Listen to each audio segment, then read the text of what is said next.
Hey guys, tonight we're stepping back in time, way back to the heart of the 14th century, to a Europe utterly transformed by an invisible, relentless enemy.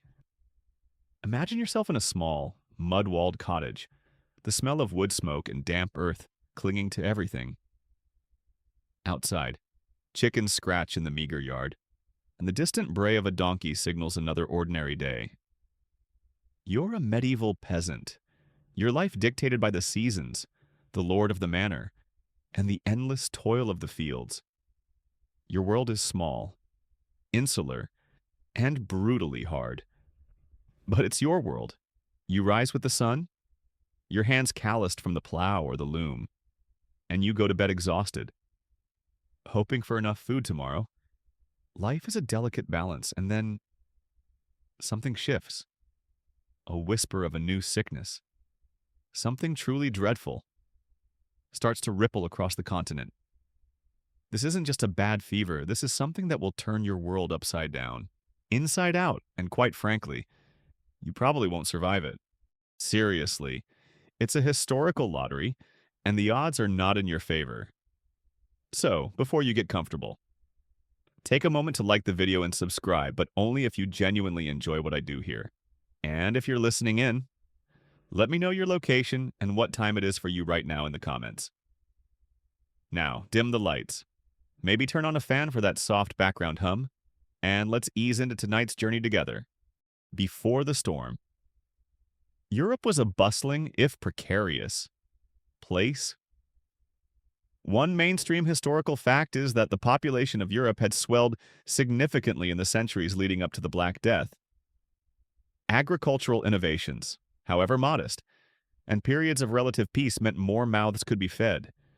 Villages were crowded, towns were growing, and cities were becoming vibrant hubs of trade and craft.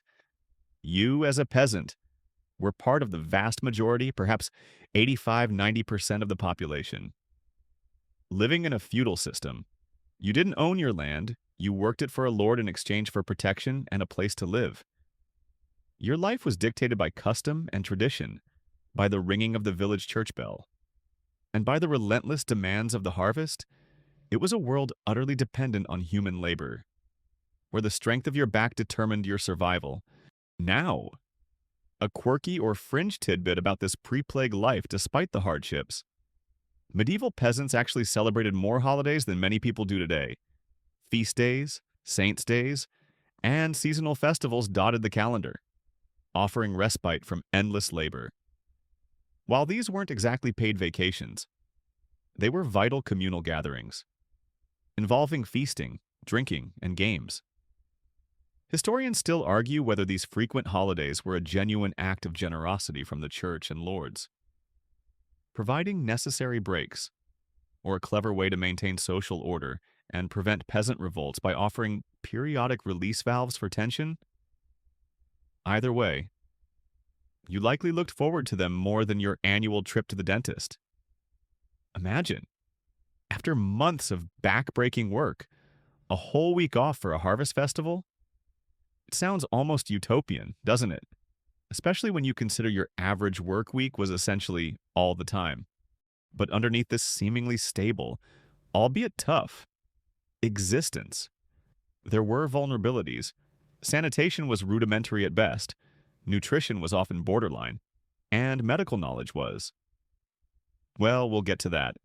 Cities, in particular, were ripe for disease, their narrow streets teeming with people, animals, and refuse. You wouldn't think much of it. It was just the way things were. The occasional fever, the seasonal cough, the ever-present threat of a bad harvest. These were your familiar enemies. But something new was brewing, something far more insidious than anything your ancestors had ever faced. The world was unknowingly on the cusp of an unimaginable horror, poised to decimate the very foundation of its existence. And you, a simple peasant, were about to be caught right in the middle of it. The relative calm of your medieval village, though never truly without its hardships, was about to be shattered. You might first hear about it from a traveling merchant, Perhaps a peddler passing through with news from the bustling port cities, or from a returning pilgrim. The initial reports would be vague, almost unbelievable, like whispers of a terrifying pestilence spreading from the east. This was the moment the first whispers of the Black Death began their inexorable creep into your consciousness, planting a seed of fear that would soon blossom into full-blown terror. One mainstream historical fact is that the Black Death arrived in Europe primarily via trade routes. Fleas, riding on rats, which in turn hitched rides on merchant ships from Asia, carried the Yersinia pestis bacterium. The plague first made landfall in Sicily in October 1347, then spread rapidly through Italian ports, up through France, and eventually across the entire continent. You wouldn't have known about fleas or bacteria. Of course, all you would understand is that something deadly was moving, unseen and unstoppable, from distant lands towards your familiar fields and thatched roofs.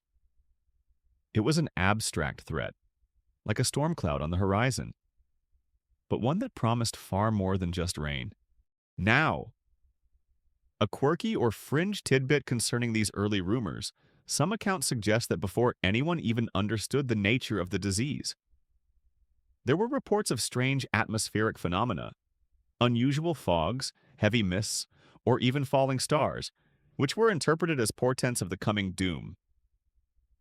People, desperate to make sense of the incomprehensible, sought explanations in the heavens, in divine wrath, or in astrological alignments. Historians still argue whether these observations were genuine meteorological events misinterpreted, or simply retrospective rationalizations born from widespread panic and a human desire to find meaning in chaos. You might have looked up at a particularly red sunset and felt a shiver, wondering what new sorrow the sky was trying to tell you. It was like living in a disaster movie where the special effects budget was purely your imagination.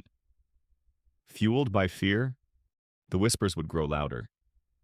You'd hear tales from nearby towns, stories of people falling ill with bewildering speed, of fever and painful swellings, of entire families dying within days.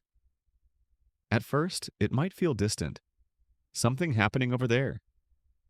To other people, your village, isolated by muddy tracks and miles of open country, might seem safe.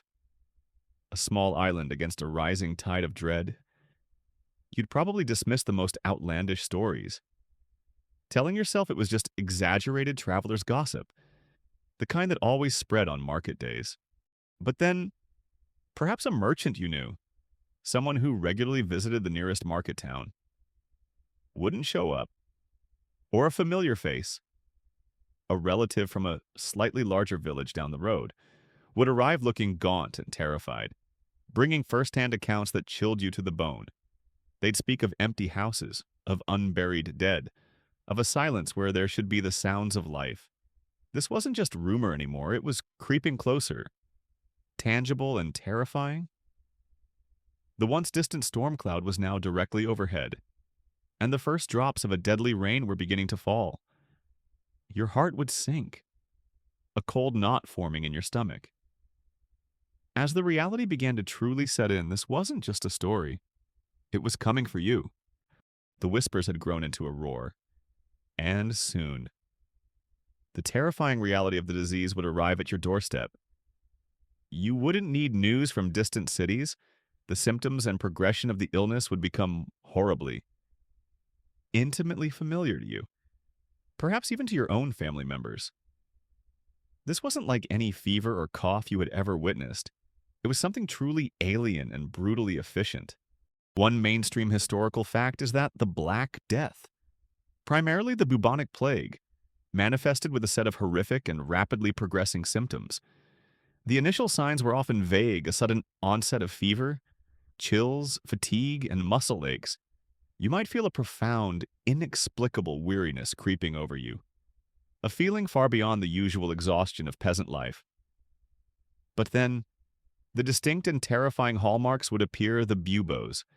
These were painfully swollen lymph nodes, typically appearing in the groin, armpits, or neck, often growing to the size of an egg or an apple. Imagine seeing these grotesque swellings on a loved one, knowing instinctively, with a chilling certainty, what they signified. They were hot to the touch, excruciatingly tender, and a stark, visible sign that death was already knocking. Now, a quirky or fringe tidbit, some medieval accounts, though less common, describe sufferers exhibiting a strange, almost manic energy in the very early stages, a brief period of intense restlessness or even euphoria before the disease fully took hold. This could have been a fever-induced delirium or perhaps a psychological response to the sudden, overwhelming illness. Historians still argue whether these anecdotal reports were genuine physiological responses to the Yersinia pestis bacterium, or if they were largely a product of fear and the desperate need to explain the inexplicable. Attributing bizarre behaviors to the plague's supernatural qualities, you might have seen your neighbor suddenly become uncharacteristically agitated, their eyes wild, before succumbing to the fever, a terrifying prelude to the inevitable. It was like a cruel joke your body played, giving you a brief burst of energy before completely shutting down. The progression was terrifyingly swift. After the onset of buboes, the fever would spike, often accompanied by vomiting, diarrhea, and extreme pain. In some cases, victims would develop purplish-black spots on their skin, caused by subcutaneous hemorrhages, which is where the name Black Death likely originated. You'd watch helplessly as the illness consumed a person, their skin darkening, their cries growing weaker. The buboes might burst, oozing pus and blood. A grotesque and unbearable sight and smell. The stench of sickness, of decay, would become an ever-present part of your world. Death typically followed within 2 to 7 days of the first symptoms, sometimes even more rapidly. You might go to bed feeling unwell and never wake up. The speed of it was perhaps the most shocking aspect. One day, a person was working in the fields beside you, complaining of a chill. The next, they were writhing in agony, and soon after, gone. This brutal efficiency left little time for goodbyes, for elaborate rituals, or even for comprehension. It was a terrifying, relentless march towards the grave, leaving survivors bewildered and utterly powerless. The very air around you seemed to thicken with the presence of death, a palpable, choking dread, as the horrifying symptoms manifested in nearby towns. Your peasant village initially had one fragile shield: its isolation. Peasant villages and isolation became a double-edged sword, offering a brief, illusory sense of security before ultimately becoming a trap. You weren't connected to the bustling trade routes or the crowded city centers in the same way, but this also meant you had fewer resources when the inevitable arrived. One mainstream historical fact is that the spread of the Black Death was often slower in sparsely populated rural areas compared to densely packed urban centers. Villages, by their very nature, had fewer inhabitants, less frequent contact with outsiders, and greater distances between dwellings. This meant that the infection, carried by fleas on rats or by infected individuals, took longer to jump from one household to the next and from one village to the next. For a brief, terrifying period, you might have felt a grim sense of relief, watching the death carts fill in the distant city. Believing you're humble, muddy lanes offered some form of protection. You might have even heard whispers that God was sparing the righteous, the simple folk, from the sins of the city dwellers. Now, a quirky or fringe tidbit: some isolated communities, particularly those in mountainous regions or remote islands, managed to escape the first wave of the plague entirely, or experienced significantly lower mortality rates. They were literally off the beaten path. Unreached by the vectors of the disease, historians still argue whether these truly unscathed villages were simply lucky anomalies, or if their extreme isolation and self-sufficiency offered a genuine, albeit accidental, epidemiological advantage. Preventing the disease from gaining a foothold, Imagine being in one of those villages, hearing vague, terrible news from afar, but never seeing a single bubo, never smelling the stench of death. You'd live in a state of perpetual, anxious grace. Wouldn't you? It's like being the only house on the street where the trick-or-treaters don't dare knock. As the plague crept closer, the isolation began to shift from protection to vulnerability. If a single infected person or rat managed to make their way into your village, the consequences were devastating. Once the disease arrived, the very insularity that had been your shield became a cage. There were no hospitals, no doctors to call upon from outside. The communal nature of peasant life, sharing tools, working closely in the fields, gathering for church or market, meant that once the plague arrived, it could spread with frightening speed among the inhabitants. You lived in close quarters with your family, and often your animals. Hygiene was a foreign concept, and fleas were simply a part of everyday life.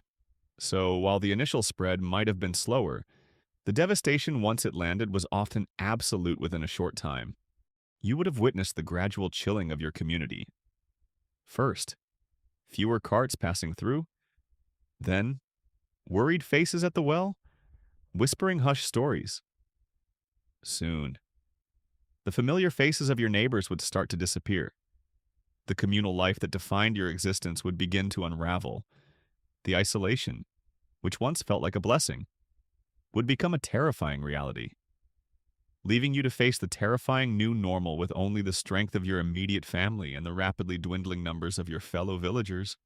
As the Black Death inexorably crept closer to your village, or perhaps had already arrived, you wouldn't be frantically searching for a hospital or a trained doctor.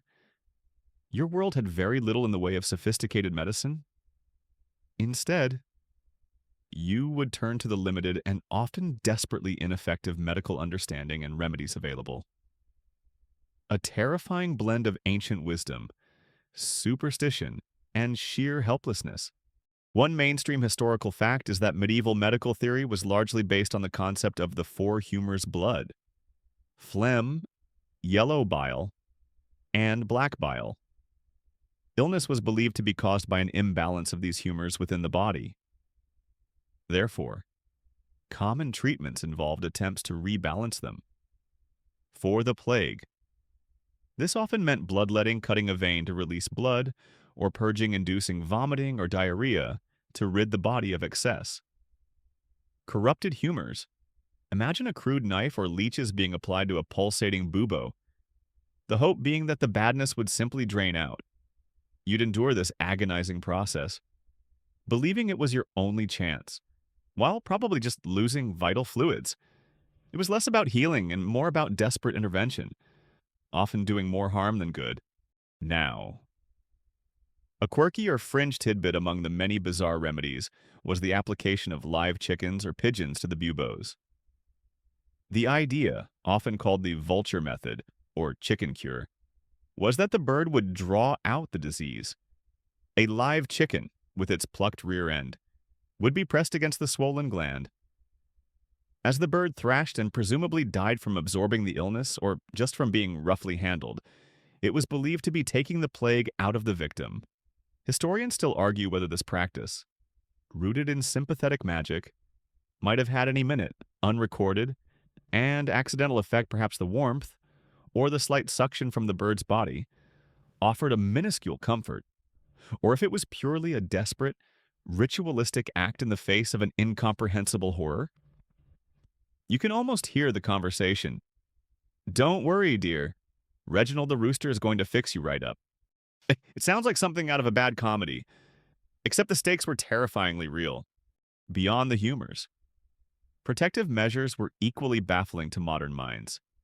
People carried posies of sweet-smelling herbs and flowers, which is where "ring around the rosy," a pocket full of posies, might derive from believing that bad air or miasma caused the disease. You might constantly hold a small bunch of lavender or rue to your nose, hoping its fragrance would ward off the invisible pestilence. This actually had a minuscule accidental benefit. It might have deterred some fleas, but certainly not the disease itself. Other remedies included consuming ground-up emeralds if you were wealthy enough, drinking various concoctions of urine or vinegar, or even ingesting arsenic or mercury, substances that would guarantee an even worse outcome. The prevailing helplessness led to a desperate embrace of anything that offered a glimmer of hope. Healers, often untrained village women or traveling quacks, would offer advice, some based on generations of folk remedies, others on pure charlatanism. You'd cling to their words, your family's last hope. In a world where true medical understanding was centuries away, the stench of disease, the agony of the afflicted, and the sheer terror of not knowing how to fight back defined this period. Your best defense, ironically, was often not a remedy, but sheer luck and a robust constitution. As the plague continued its relentless march, a desperate and often futile strategy emerged: flight to the countryside. For those who had the means, or simply the sheer panic. The instinct was to abandon the crowded, plague-ridden cities and seek refuge in the supposed safety of rural isolation. You, a peasant, might observe this exodus from afar, a strange reversal of the usual flow of people. One mainstream historical fact is that many wealthier city dwellers, merchants, nobles, clergy, attempted to escape the plague by retreating to their country estates or more remote properties. They believed, not entirely incorrectly, that the denser populations of urban centers fostered the disease's rapid spread. Imagine the frantic scenes carts piled high with belongings, servants hurrying along, families fleeing their grand homes in a desperate bid for survival. This wasn't a vacation, it was a terrified scramble for life, often leaving behind a trail of chaos and suspicion. You might have seen these convoys pass through your village, a stark contrast to your own rooted existence, and wondered if they carried the very contagion they sought to escape. Now, a quirky or fringe tidbit from this period involves the various, often superstitious, precautions taken by these fleeing city folk. Some would carry fragrant herbs, like rosemary or lavender, believing the pleasant scent would ward off the bad air miasma they thought caused the plague. Others might travel with small caged birds, believing the birds would sicken first if the air was tainted, serving as a kind of medieval carbon monoxide detector. Historians still argue whether some of these seemingly irrational acts, like constantly smelling strong herbs, might have offered any minuscule, accidental benefit by deterring some disease-carrying fleas, or if their efficacy was purely psychological, providing a sense of control in an uncontrollable situation. You might have seen a finely dressed lady clutching a bunch of wilting flowers to her nose, looking utterly ridiculous, and yet completely understandable in her fear. It was a desperate dance with destiny, a peculiar kind of medieval performance art. For you, a peasant. This flight was mostly an observational phenomenon. You were already in the countryside, but the arrival of these urban refugees could be a mixed blessing. On one hand, they brought goods, news, and sometimes even medical supplies, however ineffective. On the other, they also brought the very risk of infection. They might unwittingly carry infected fleas on their clothing or in their baggage. Or worse, be asymptomatic carriers of the pneumonic form of the plague, which spread directly from person to person through the air. A lord fleeing his city manor might inadvertently bring the plague directly to his country estate, and, by extension, to the peasant cottages on his land. Moreover, the sudden influx of outsiders could strain the village's limited resources. Food supplies might dwindle, and tensions could rise between the long-established villagers and the panicked newcomers. You might feel resentment towards these rich folk who could simply pick up and leave. While your life was tied to the land, your crops, and your animals, but in the end, the plague didn't discriminate, whether you were noble or peasant, whether you fled or stayed. The unseen enemy would often find its way. The flight to the countryside was a testament to the sheer terror of the time, a frantic, often futile, attempt to outrun an invisible death. It just goes to show sometimes, The grass isn't greener on the other side, it's just equally plagued. Whether you fled or stayed, whether your village was isolated or a hub of activity, the plague's arrival brought an unimaginable wave of loss. The death toll and community impact were staggering, ripping the very fabric of medieval society to shreds.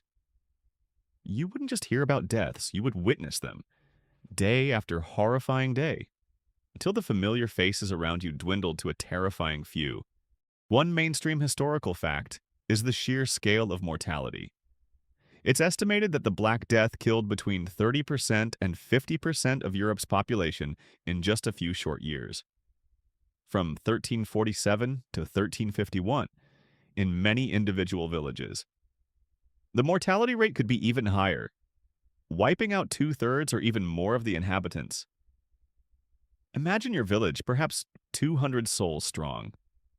Suddenly, 60, 80, even 120 of them are gone. Your family, your friends, your neighbors, the communal rhythm of life, dependent on everyone playing their part, would simply grind to a halt. The field that needed plowing, the sheep that needed shearing, the children that needed tending, all would be left undone, uncared for, as death swept through. This wasn't just a crisis, it was an apocalypse in slow motion, a relentless culling that left survivors reeling in shock and grief.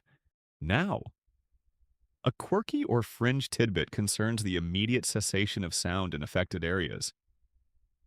Contemporary accounts from devastated towns and villages often describe an eerie silence falling over the land. The normal cacophony of medieval life, the chatter of market-goers, the bleating of livestock, the singing of peasants at work, the cries of children would simply cease.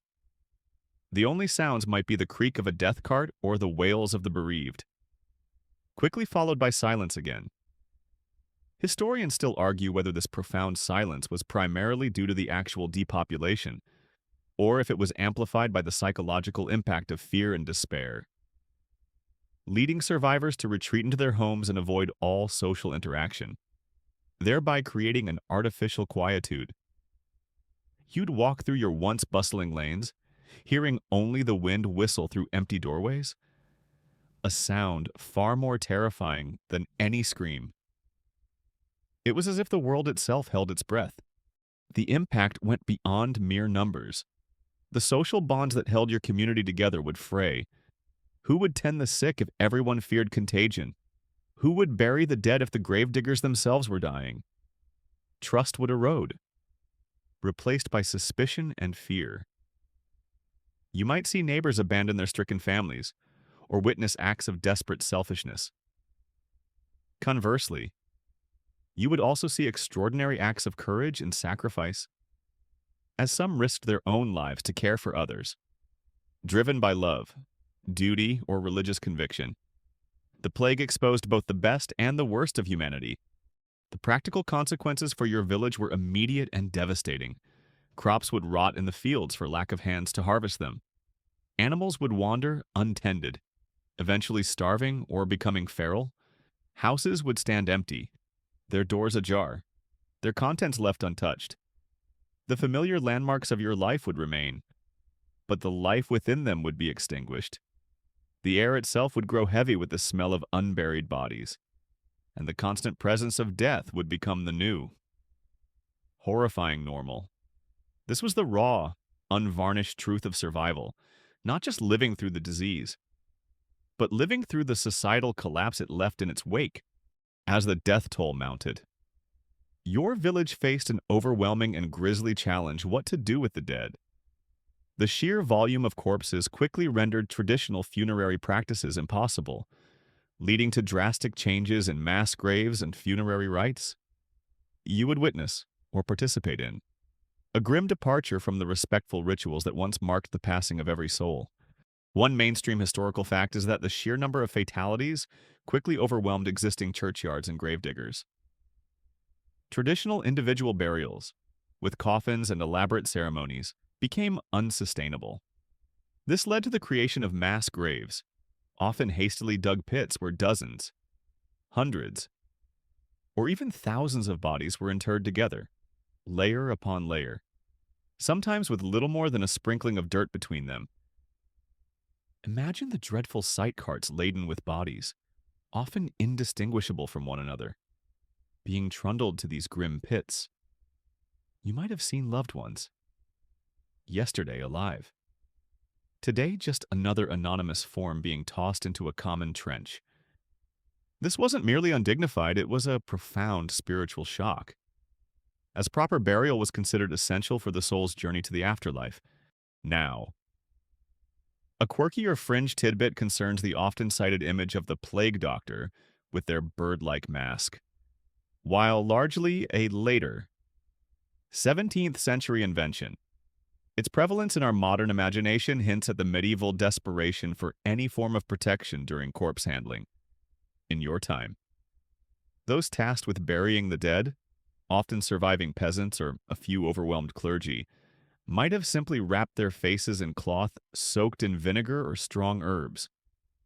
Believing this would ward off the miasma, historians still argue whether the idea of such extreme personal protective equipment, however crude, stemmed from a nascent, unarticulated understanding of contagion, or if it was purely an extension of the miasma theory.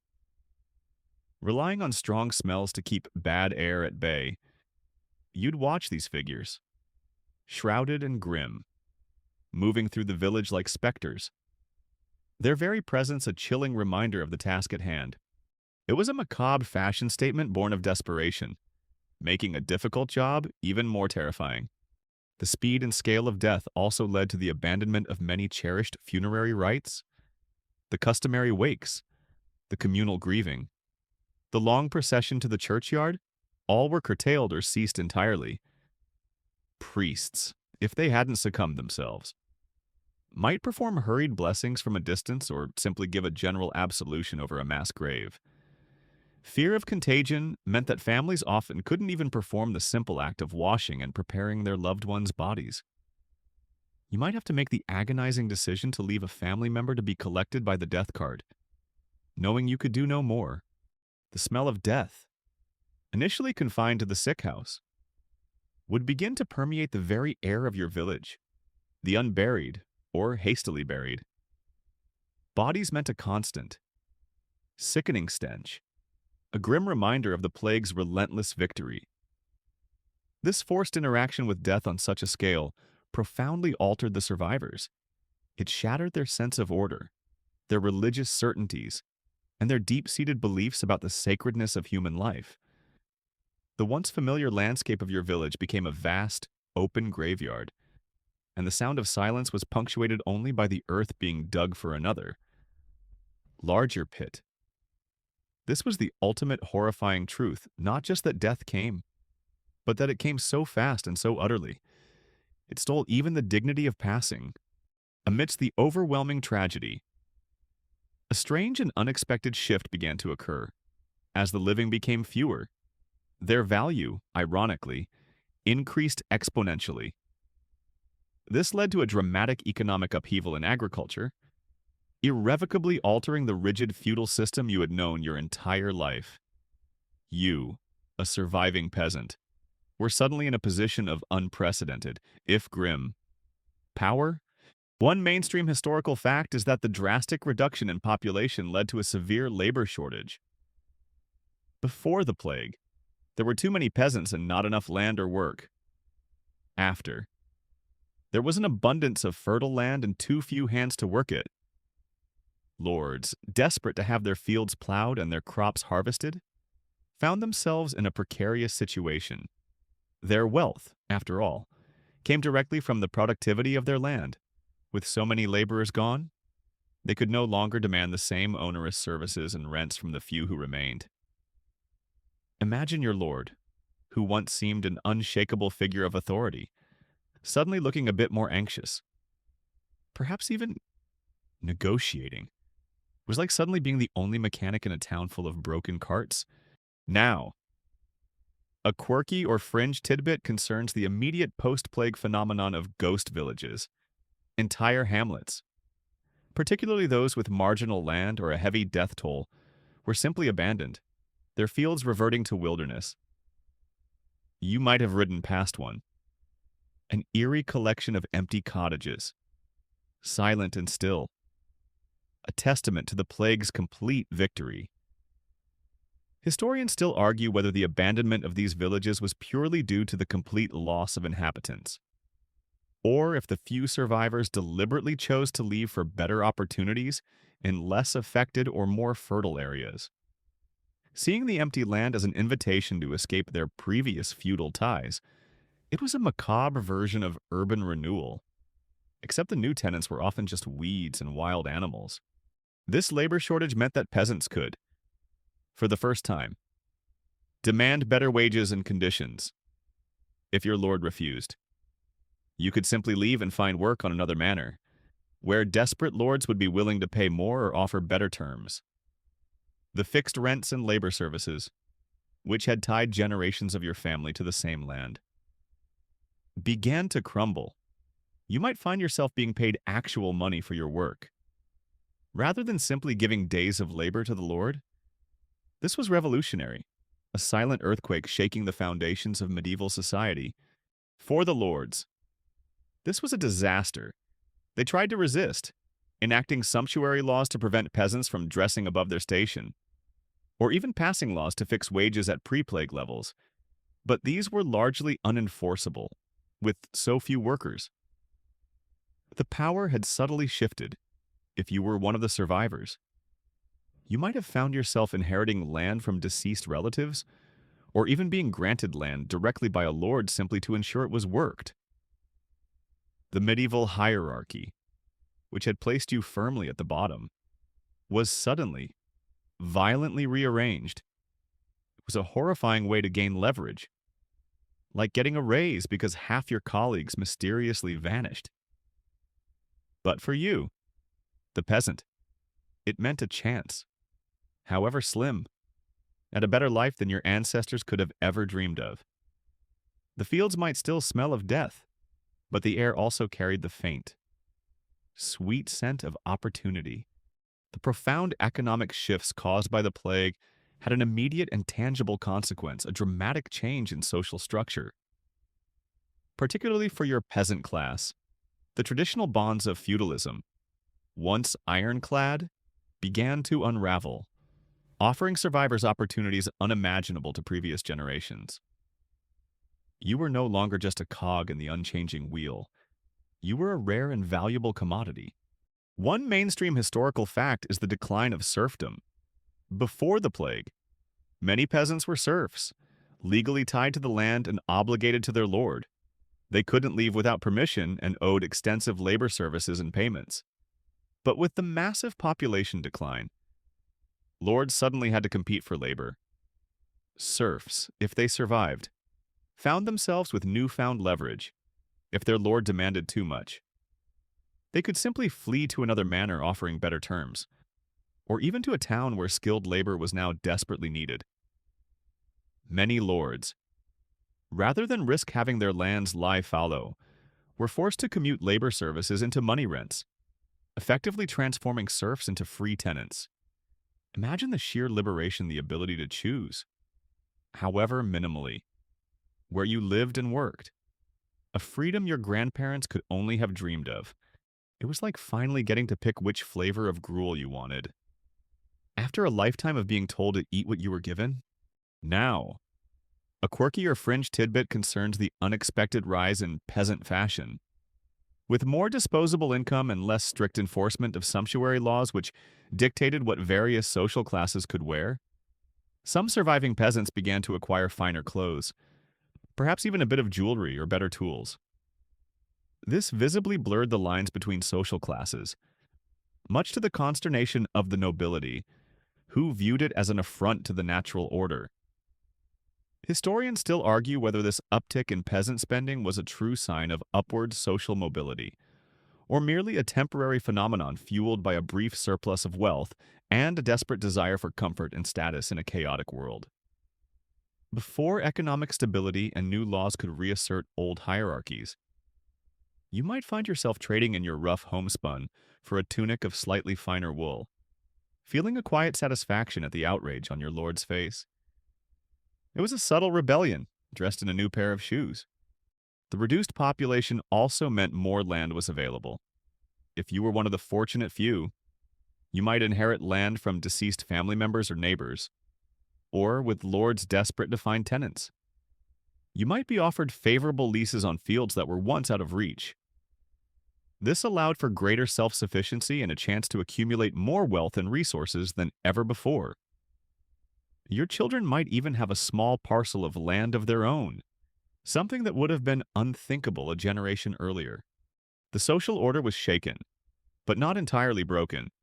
While many peasants gained freedoms, they still existed within a hierarchical society. However, the balance of power had shifted irrevocably. The terrifying, indiscriminate nature of the plague had, ironically, bestowed an unexpected gift upon the survivors, a chance at a life with greater autonomy, better living conditions, and a tantalizing glimpse of social mobility. The medieval world would never be the same, and your place within it was, for the first time, not entirely predetermined by your birth. It was a grim sort of progress, built upon mountains of the dead, but progress nonetheless, in the face of such incomprehensible horror, with scientific explanations utterly beyond their grasp. Medieval society turned, as it always did, to faith. The religious responses and explanations for the Black Death were varied, intense, and often contradictory, deeply impacting how you, a peasant, understood and reacted to the unfolding apocalypse. One mainstream historical fact is that the most common interpretation of the Black Death was that it was divine punishment for humanity's sins. Preachers, from the highest cardinals to the humblest village priests, thundered from pulpits that God was scourging mankind for its wickedness. Every death, every bubo, every agonizing breath was seen as a manifestation of divine wrath. You would have heard this message constantly, reinforcing your own fears and perhaps leading you to examine your conscience, wondering what transgression, collective or personal, had brought such calamity upon your world. This belief led to widespread repentance, fervent prayers, and desperate acts of piety, all in the hope of appeasing an angry God. It was like getting a cosmic overdue notice for every little fib you ever told. Now, a quirky or fringe tidbit concerns the rise of the flagellant movement. This was a particularly dramatic and public form of penance, where groups of men would travel from town to town, often in processions, publicly whipping themselves with scourges tipped with iron spikes, believing that by inflicting pain upon themselves, they could atone for sins and avert God's wrath from the wider population. Historians still argue whether the flagellants were a spontaneous, widespread religious response, or if they're organized, often disruptive. Processions were driven by a minority of zealous individuals seeking to exert influence and challenge the traditional authority of the church. You might have seen them march through your village, their backs bloody, their chants echoing, a terrifying spectacle that both inspired awe and profound unease. It was a very loud, very painful, and very public apology to the heavens. The church, despite being the primary dispenser of this divine punishment narrative, also suffered immense losses, both in terms of clergy who died and in terms of its moral authority. Many priests and monks, dedicated to caring for the sick, succumbed to the plague themselves. Others, however, fled, abandoning their flocks, leading to disillusionment among the survivors. You might have seen your own village priest, a familiar figure, vanish, leaving you to fend for spiritual comfort on your own. This crisis also led to a surge in superstitious practices and a renewed focus on saints believed to offer protection from disease, such as Saint Sebastian or Saint Roch. People would make pilgrimages, even if short ones, to local shrines, and offer fervent prayers and vows. The fear was so immense that any glimmer of spiritual hope, however unconventional, was seized upon. The plague forced a raw, immediate confrontation with mortality and the divine, shaking the foundations of belief for some, and strengthening it for others. You would cling to whatever faith you had, praying to your patron saint, hoping against hope that your simple piety might somehow spare you from the horrors that surrounded you, as the plague continued its devastating course. The immense fear and desperation led not only to intense religious fervor, but also to the darker side of human nature, irrationality, paranoia, and the tragic emergence of superstitions and scapegoating. You, a peasant, might find yourself caught in a tide of suspicion, as people desperately sought a tangible explanation for the unseen terror. One mainstream historical fact is the horrific persecution of Jewish communities during the Black Death. With no scientific understanding of contagion, and with the widespread belief that the plague was divine punishment, many people sought a human culprit, Jewish people, often isolated within Christian society and already targets of prejudice, were falsely accused of poisoning wells, spreading the disease, or otherwise conspiring with the devil.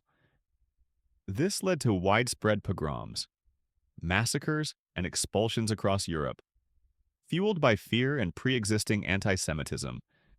Imagine the terror of your Jewish neighbors, who had lived peacefully alongside you for generations, suddenly being rounded up, accused of unspeakable crimes, and brutally murdered.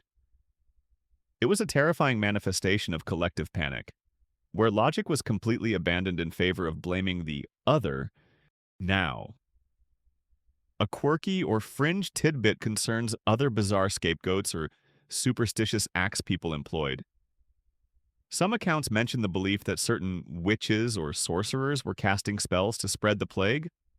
Others believe that unusual individuals, like beggars or lepers, were carriers of a malevolent curse and thus should be driven from villages, sometimes with violence.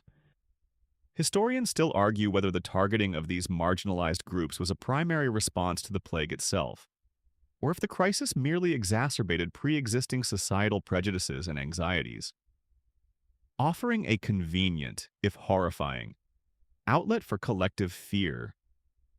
You might have seen an elderly woman, once respected for her herbal knowledge, suddenly shunned and accused, simply because she was different and the villagers needed someone to blame. It was like a very deadly, very unfair game of pin the tail on the plague carrier. The fear also spawned countless superstitions aimed at warding off the disease. People would carry strong-smelling herbs, as we've discussed, not just for miasma, but as general amulets against evil. Charms, prayers, and specific rituals became commonplace. Some believed that sleeping with specific objects, or even avoiding certain colors, could protect them.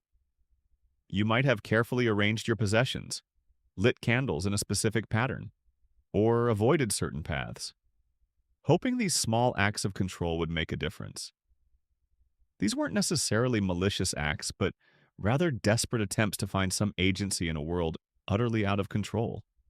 The atmosphere in your village would become charged with suspicion. Every stranger was a potential vector, every cough a death sentence. The bonds of community, already strained by death, were further eroded by distrust. People turned on each other, driven by a primal need to survive and to understand. The horrific reality of the Black Death wasn't just the death it brought, but the way it twisted human nature, unleashing an awful wave of prejudice and violence under the guise of self-preservation. It taught you that while the plague itself was a monster, fear could make monsters of men. For those who somehow survived the plague's onslaught, the cessation of active infection did not bring an immediate return to normalcy. Instead, a deep and pervasive psychological impact on survivors lingered, shaping their lives and societies for generations.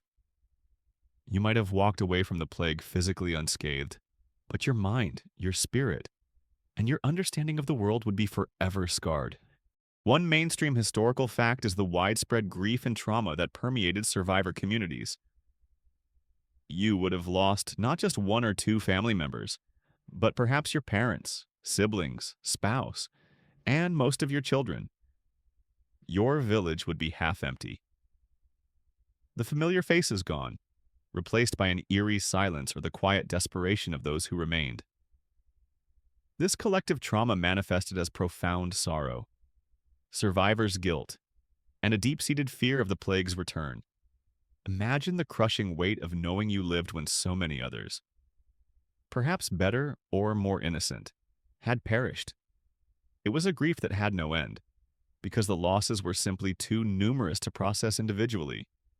You might find yourself staring at an empty chair at the supper table, or listening for a voice that would never call out again. Now, a quirky or fringe tidbit concerns the often noted rise in hedonism, or a live for today mentality among some survivors, with death having been so arbitrary and sudden. Some individuals reportedly abandoned their previous moral strictures, indulging in excessive drinking, feasting, and sexual promiscuity. If life was so fleeting, why not enjoy what little remained? Historians still argue whether this perceived rise in hedonism was a widespread phenomenon or merely exaggerated by moralizing contemporary chroniclers who were dismayed by the breakdown of traditional social norms and piety. You might have seen some villagers who, after losing everything, decided to spend their newfound wealth from inherited land or higher wages on lavish clothes, endless ale, or raucous parties, embracing a wild abandon that seemed almost sacrilegious to others. It was like a very dark, very loud, and very brief medieval spring break. Conversely, for many, the psychological impact led to heightened piety and asceticism. Believing the plague was divine punishment, survivors might rededicate themselves to God, spending more time in prayer, making pilgrimages, or even joining monastic orders. This duality of response, some abandoning convention, others embracing it more fiercely, reflects the profound disorienting effect of the plague on individual psyches. Trust in traditional authorities, both secular and religious, was often eroded. The lords couldn't protect you, and the church's prayers seemed ineffective. This fostered a new sense of individualism, a realization that in the face of ultimate horror, you were largely on your own. The world no longer felt stable or predictable. Every new cough, every new rumor, would send a fresh wave of panic through the community. You would learn to live with a background hum of anxiety, a constant vigilance. Even years after the plague had passed, the fields might be worked again. The villages might slowly repopulate, but the invisible scars of the Black Death ran deep, forever altering the emotional landscape of your existence. You were a survivor, yes, but you were also a witness, and that burden was perhaps the heaviest of all. Despite the immense trauma and loss, the Black Death, in its brutal and indiscriminate culling, inadvertently forged a path for new opportunities and freedoms for the peasant class, for those who survived. The world they emerged into, though scarred, offered advantages almost unimaginable to their ancestors. You, the surviving peasant, suddenly found your labor to be a precious commodity, your social standing subtly but significantly elevated. One mainstream historical fact is the dramatic increase in real wages for laborers, with so many people gone. The demand for workers far outstripped the supply. Landowners, desperately needing hands to farm their fields, were forced to offer significantly higher wages, better working conditions, and more favorable tenure agreements. If you had previously struggled to earn a meager living, you might now find yourself earning enough to not only feed your family comfortably, but even save a little. Imagine earning enough money to buy your own cow, or to send a child away to learn a trade, something that would have been a distant fantasy before the plague. It was like finally getting paid what you were truly worth, after centuries of being undervalued, but at a terrible, terrible cost. Now, a quirky or fringe tidbit concerns the unusual phenomenon of formerly serf families suddenly acquiring valuable furniture and household goods, with fewer people needing these items, and more money in the hands of the survivors. Items like wooden chests, pewter dishes, or even rudimentary bedsteads. Once luxuries became more accessible. Historians still argue whether this reflected a true rise in living standards, or if it was more about the redistribution of existing goods from deceased households. Combined with a psychological need for comfort and stability in a world turned upside down, you might have found yourself inheriting a sturdy oak table from a deceased relative, or being able to purchase a good iron pot for your hearth. Feeling a strange mix of sorrow for the original owner and quiet satisfaction at your newfound prosperity? It was a macabre version of a clearance sale, where everything was free because the previous owners were, well, gone. The newfound leverage also extended to social mobility, with a severe shortage of skilled craftsmen. Peasant sons and sometimes even daughters might find opportunities to enter trades that were once closed off to them.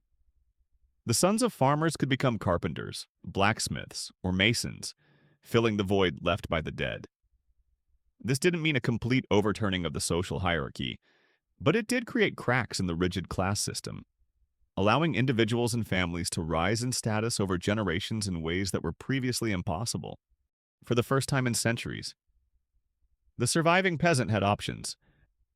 You could negotiate with your lord, move to a new village with better terms, or even, if you were ambitious and lucky, move to a town and seek your fortune. The immense loss of life had, paradoxically, created a window of opportunity, a chance for a better existence for those who had endured. The fields might still bear the silent marks of the dead, but the surviving peasants now walked with a newfound sense of agency. Their hands perhaps still calloused, but their spirits infused with a quiet, hard-won freedom. As the terrifying immediate crisis of the Black Death receded, its shadow lingered. But the sheer scale of the devastation had irrevocably reshaped your world, leading to profound long-term societal transformation. The medieval Europe you knew would never be the same, and your life, as a surviving peasant, would be fundamentally different from that of your ancestors. One mainstream historical fact that underscores this transformation is the long-term decline of the feudal system across much of Western Europe. The labor shortages created by the plague provided a death blow to serfdom, accelerating the move towards a more free peasantry and wage labor. Lords, unable to compel labor services, increasingly resorted to renting out their land for money, or converting large estates into pasturage, requiring fewer workers. This process, which might have taken centuries, was drastically sped up by the plague, forever altering the relationship between lord and peasant. You might still have a lord, but his power over your daily life would be significantly diminished. A stark contrast to the absolute authority he once held. It was like living through a slow-motion revolution, driven by germs rather than pitchforks. Now, a quirky or fringe tidbit concerns the unexpected impact on medieval diets and consumer habits. With fewer people and more land, the surviving population often had access to a more varied and protein-rich diet, as meat became more abundant and cheaper relative to grain. There was also a greater demand for artisan goods and services, as peasants had more disposable income and lords competed to attract workers with better amenities. Historians still argue whether this improvement in living standards was uniformly experienced across all peasant populations, or if it primarily benefited those in regions with severe labor shortages and access to markets.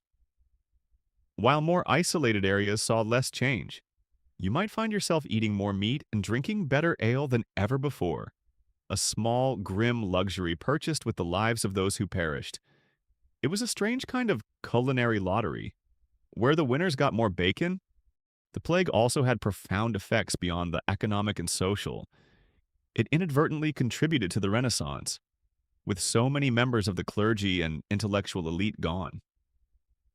There were more opportunities for ambitious individuals to fill the void, leading to greater social mobility and a questioning of old certainties. The widespread death also fostered a morbid fascination with mortality in art and literature, but also a renewed appreciation for life and human achievement. The decline of Latin as the dominant scholarly language, due to fewer educated clergy, also paved the way for the rise of vernacular languages, indirectly setting the stage for future cultural flowering. For you, the peasant, the world after the Black Death was one of both profound loss and unexpected opportunity. The land still needed to be worked, the seasons still turned, but the oppressive weight of the old order had been lifted, at least partially.